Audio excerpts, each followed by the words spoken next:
सुप्रभात बच्चों, आप सब तैयार हैं हिंदी कक्षा के लिए? अपनी अपनी हिंदी पाठ्य पुस्तक निकाल लें।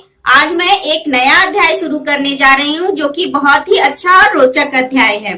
आप सब पेज नंबर 31 निकाल लें। पाठ 4, शीर्षक है सुंदर कौन, जो कि एक कविता है। प्रस्तुत कविता एक प्रसिद्ध लोक कथा पर आधारित है। लोक कथा में बताया गया है कि किसी भी प्राणी अथवा वस्तु की सुंदरता उसके रंग रूप से नहीं बल्कि गुणों से आंकी जाती है। कहा भी गया है, काम प्यारा होता है चाम नहीं। बच्चों, ये जो कविता है इसमें बताया गया है कि सुंदरता काम नहीं आती बल्कि कर्म काम आता है। आप अच्छा काम करोगे तो ही आपकी भलाई होगी, सबकी भलाई होगी। ठीक है, सिर्फ सुंदरता को लेकर हम अपना जीवन निर्वाह नहीं कर सकते और सुंदरता ही बहुत बड़ी चीज नहीं होती है बल्कि अपना कर्म और कार्य होता है। चलिए बच्चों, अब मैं कविता शुरू करती हूँ। आप सब भी मेरे साथ साथ गाएंगे। नदी किनारे एक हिरन जब पानी पीने आया, निर्मल जल में देखी उसने अपनी झिलमिल छाया। बड़े ध्यान से उसने जल में देखी निज परछाई, देखा अपना रूप सलोना मन में बात समाई। ईश्वर ने मुझको कितना सुंदर रूप दिया है, सिंगों का यह ताज अनोखा मुझ पर सजा दिया है।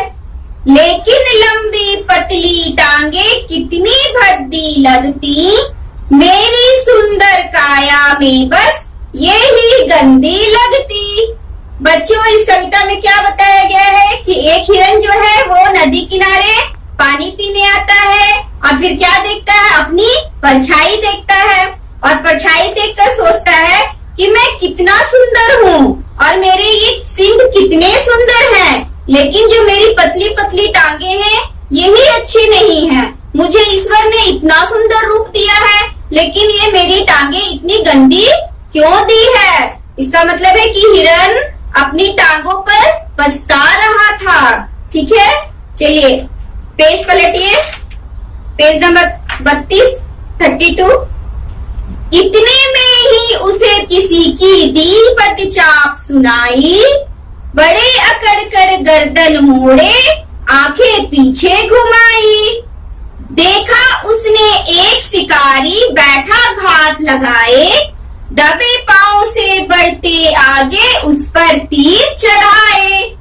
ऊंची ऊंची मार कुलाचे दौड़ा वन की ओर, निकल गया वह बचकर आगे दूर शिकारी छोड़।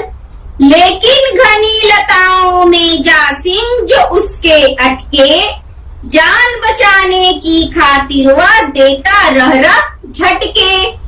करता जितनी कोशिश परवाह और उलझता जाता, उधर शिकारी धीरे धीरे आगे बढ़ता आता। जिन सिंगों पर हिरन गर्व से इतराया इठलाया, उसके कारण ही देखो यह संकट उस पर आया। फंसा जानकर हिरन शिकारी मन ही मन मुस्काया, साधा अपना तीर और मृग को मार गिराया। ईश्वर की सुंदर दुनिया में कुछ भी बुरा नहीं है, दोष निकाले इसमें जो भी सबसे बुरा वही है। तो बच्चों, इसमें क्या बताया गया कि हिरन जो है अपनी टांगों पे पछता रहा था, लेकिन एक बार क्या हुआ, उसी समय उसे कुछ सुनाई दिया, शिकारी के आने की आवाज, और वो क्या देखा, पीछे मुड़कर देखा, क्या था, एक शिकारी था जो छुपकर उस पर निशाना लगा रहा था तीर से। तब हिरन क्या हुआ, तेजी से भागा। ठीक है, उन्हीं टांगों से भागा जिसे वह गंदा और भद्दा बोल रहा था, और तेजी से भागकर दूर निकल गया। लेकिन क्या हुआ, एक जगह जाकर उसका जो सिंग था, जिसपे उसे बहुत गुमान था, जो बहुत सुंदर था, उसका सिंग क्या हुआ, लताओं में जाकर फंस गया और वह उसे छुड़ा नहीं पा रहा था। और इधर क्या था, शिकारी धीरे धीरे आगे बढ़ता आ रहा था और हिरन कोशिश कर रहा था जितना भी छुड़ाने का। उसकी सींग जो क्या थी, बहुत सारी उसमें निकली हुई रहती है सींग छोटी छोटी, उसमें लताएं पूरी उलझती जा रही थी, जिससे वो छुड़ा नहीं पाया और भाग नहीं पाया।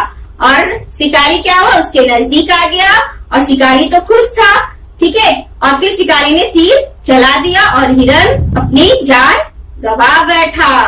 तो इससे हमें क्या सीख मिलती है कि ईश्वर ने हमें जो भी दिया है उसे हमें स्वीकार करना चाहिए, खुशी खुशी उसका प्रयोग करना चाहिए, ठीक है। किसी में दोष नहीं निकालना चाहिए, क्योंकि हर चीज का अपना महत्व होता है और समय पड़ने पर उसका महत्व भी हमें काम आता है, ठीक है। इसलिए जो भी हमें मिला है उसका हमें सम्मान करना चाहिए, उसे खुशी खुशी स्वीकार करना चाहिए, ठीक है। बच्चों, आप भी इस हिरन की तरह एक सुंदर सा चित्र अपनी कॉपी में बनाएंगे और उसे सुंदर रंगों से भरेंगे, ठीक है बच्चों।